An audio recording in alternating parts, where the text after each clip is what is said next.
to summarize, we have definitely enjoyed the beta more than alpha.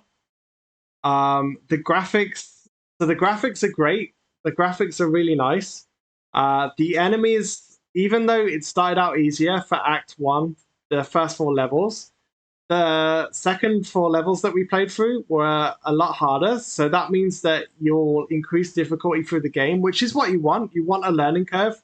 You don't want to start the game on like the most sort of difficult, which was the problem with alpha. Everything was like so hard straight away. But I suppose that's because they only had 4 levels to deal with. Now that we've got 8 levels, you can have that slow learning curve. So that's good. I like that. I like that they've got that in it. The bots need work. That is one downfall. The bots need work. The bots don't really help you on missions. Level 4, the ship mission where you run across the bridge and go through the ship, you need to plant 2 explosives. If it's just you and 3 bots, the bots will not help you plant the explosives, which can be tricky when you're playing on the hardest difficulty, when you're getting one shot and stuff.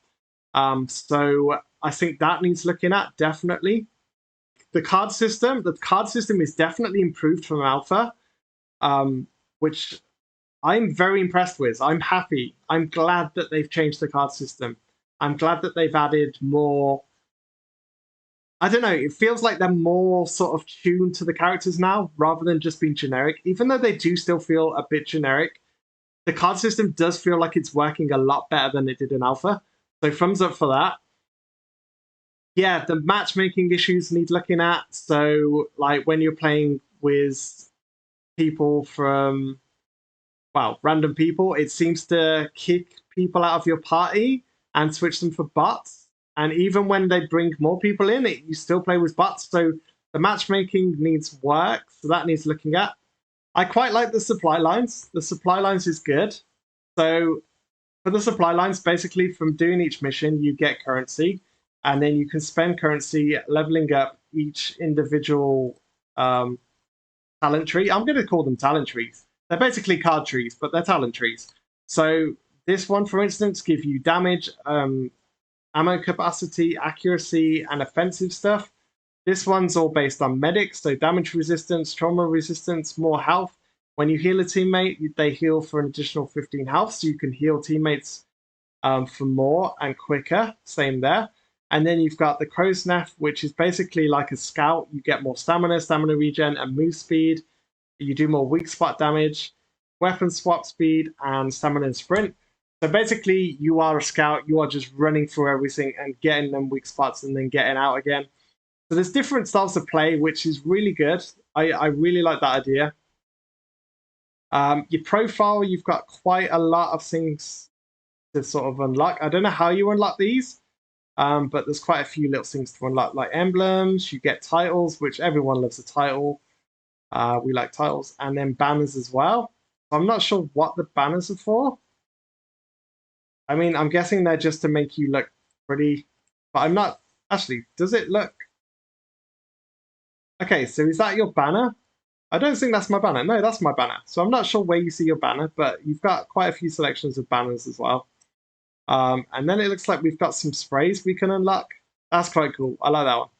So we've got Old Gobsmacked, which we unlocked from the supply line. So that's quite cool. We've then got decks. So this is for campaigns. So you can create your own decks. As you unlock more cards, you can stick them into your deck. You have 15 cards in your deck. When you unlock new cards, you can add them to your deck. You start out with 7. I think, was it 5 or 7 cards? Oh, look, we've got ammo belts. We can add that into our deck.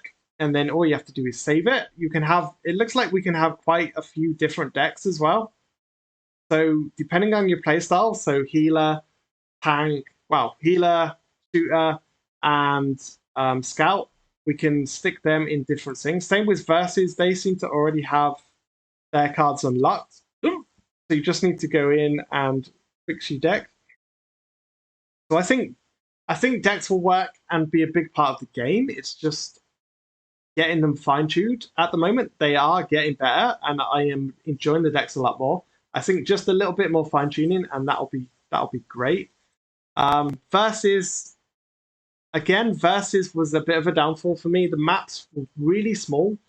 And because I just had a versus match with 4 versus 3, and obviously the 3 players couldn't match up to the 4, so there either should have been a bot, I think, or you should have waited for someone else to join. But versus, I think, needs bigger maps. I'd prefer it if it was bigger maps rather than smaller maps. Campaign, as I said, we just did all the campaign. We completed Act 1, so that is all runs. So we've got all 8 levels. We've got Resurgence, Tunnel of Blood, Pain Train, Crossing, Bad Seeds, Hell's Bells, Abandoned, and Sound of Thunder. So that was really good. I really enjoyed every level. I think the Crossing definitely needs works on the bots. Otherwise, you can't do it by yourself, especially for solo runs. I'm not sure how that's going to work. These levels were easier. These levels got progressively harder, with Abandoned being the hardest one. The last one was really short, and actually, for having such long levels, I thought a short level was needed, so I quite enjoyed that one. So yeah, that was my thoughts and opinions on Back 4 Blood beta.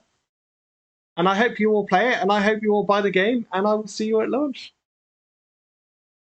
Thank you all for watching.